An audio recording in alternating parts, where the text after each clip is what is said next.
Hello, aspirants. Welcome to the High Five of the Day, Daily Current Affairs by Alchemy IAS Institute. I am Suhas. We are going to discuss the 5 most important topics from the news which will be relevant for your UPSC preparation. As usual, that annual Independence Day speech by the Prime Minister. What is important about this year's Prime Minister's Independence Day speech? He has been mentioning about the importance of self-reliance in critical technology.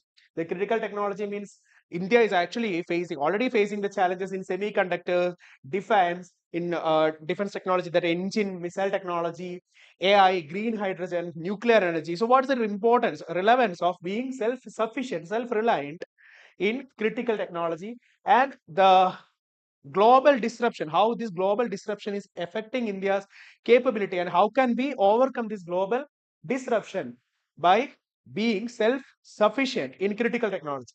And he has mentioned about the demography and infiltration challenges, like why it is important. It linked to national security, federalism concept, and the migration identity politics in Assam and Bengal, how this infiltration affect India's federal structures and the national security. And Prime Minister mentioned about the new civil and criminal laws that after 160 years, India, 160 plus years, India replaced that IPC, CRPC, and Indian Evidence Act with Bharatiya Nyaya Samhita, Bharatiya Nagarika Suraksha Sanhita, and the Bharatiya Sakshya Adhiniyam. And the economic theme about GST rationalization, why it is important. It is the simplification of GST will easier compliances, and it will be relief for a common people, especially for MSMEs, micro, medium, and small enterprises. And in energy and environment, about solar expansion, 30 times growth in 11 years, and about new dams, nuclear reactors, and mission green hydrogen. Also, the Prime Minister mentioned in his Independence Day speech. So these things are important for our exam, in an exam point of view. Another thing, on the Independence Day, the government launched the Sabhasar. It's a AI tool, artificial intelligence tool for Grama Sabhas. So why it is important? What is the features that it is actually AI-powered tool for Grama Sabha meeting, and its first rollout in Tripura as a pilot basis. First is introduced in Tripura, later will be expanded in national wide. So what are the features of this Sabhasar app? It's an AI-driven transcription and summary. It generates structures of the minutes of the Grama Sabha meeting and ensure uniform documentation all over the India. And it has a language inclusivity because it is integrated with the Bhashini platform. Bhashini is a parent platform. Bhashini allow the translation of 22 Indian languages. It translates minutes into major Indian languages and bridges the literacy and language gap, that linguistic barrier we can overcome through this Bhashini integration. And it is integrated with the e-Gram Swaraj also. So it's a Panchayat officials upload the recordings using the e-Gram Swaraj login. And the governance importance, it enhances transparency, accountability, and participation. It makes Grama Sabha insight accessible to citizens, administrators, and stakeholders instantly. And what are the other digital initiatives for Gram Panchayat? We have Gram Swaraj, it's for planning and accounting, Audit Online for auditing Panchayat accounts, and Panchayat Nirnay portal, it's for scheduling and notifying agendas and monitoring Gram Sabha meetings. And for common service centers, it delivers the digital services in rural area. And about the Bhashini, it's a parent platform for Gram Sabhasar. It's launched in 2022. It's a national language technology mission under National Language Technology Mission. The goal is build a national public digital platform for languages, and it enabled real-time translation to in 22 scheduled languages, which is scheduled in the constitution. 22 languages. It's fostered inclusion and national integration by overcoming the language barrier. And about the India-Singapore relation, why it is so important. The historical context, we have a diplomatic tie from established in 1965.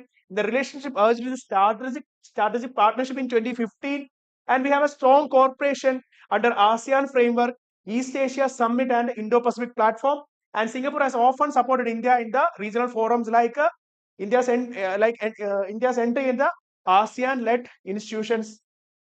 So what are the areas of cooperation? We have economic and trade cooperation. We have a bilateral trade more than double in the past decades, and the trade crossed mutual investment crossed 150 million, 150 billion US dollars. And Singapore is one of the largest FDI, foreign direct investment source, into India. And technology digital connectivity, first country that enabled UPI based person-to-person payment. In Singapore is the first country. Once UPSC asked a question about this UPI payment, that countries, prelims question 2025. And its collaboration in fintech, cybersecurity, financial tech, and cybersecurity, AI, and data governance. And defense and security, we have Defense Cooperation Agreement in 2003, and joint military training happening in the naval and air exercises, and cooperation in counter-terrorism, and maritime security, and Indo-Pacific region. And in healthcare, we have a skill development partnership and cooperation in medical and digital health solution. And we in sustainable development and energy security, we have plan for undersea cable carrying solar energy and data connectivity, and collaboration in green energy, sustainability, and advancement in manufacturing. And how India's Act East policy and Singapore, what is Singapore's role in Act East policy? India have an Act East policy for a deeper ties with the ASEAN nations, East Asian and Indo-Pacific nations. So Singapore is a key ASEAN hub, and its political support for India's engagement in ASEAN countries and bridge between India's larger Asia Pacific region, and an example of successful urban planning. Singapore is India can take Singapore's example for a successive urban planning, governance, and smart city. India can learn from Singapore.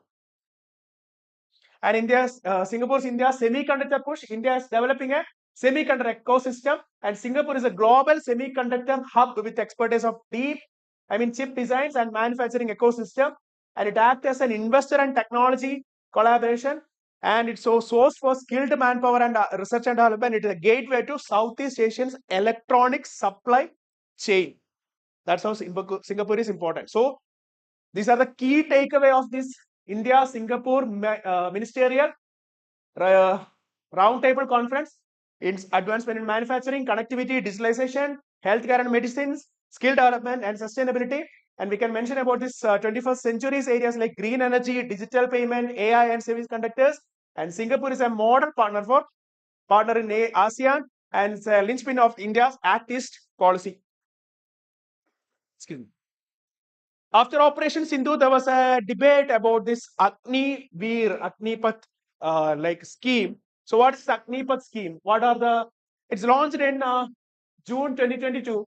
The objective is recruiting persons below officer rank for a soldier rank, that are airman, sailor, and that it is for 4 years in service in armed forces. Eligibility is 17.5 years to 23 years. It got from 21 to 23 years. Age got relaxed once, and the retention up to 25% of the army personnel will be retained. Rest 75% will be go out from the service, and there is no pension will be given for this 75%. So what is the issue with this scheme? The job security, 75% people released after 4 years. So risk from unemployment. And skill versus enterprises, it's a short-term tenure, not create adequate technical expertise. Only 6 months training is given for them. And about pension and benefit, no pension, long-term welfare is so possible demotivation for youth join in Agnipath scheme.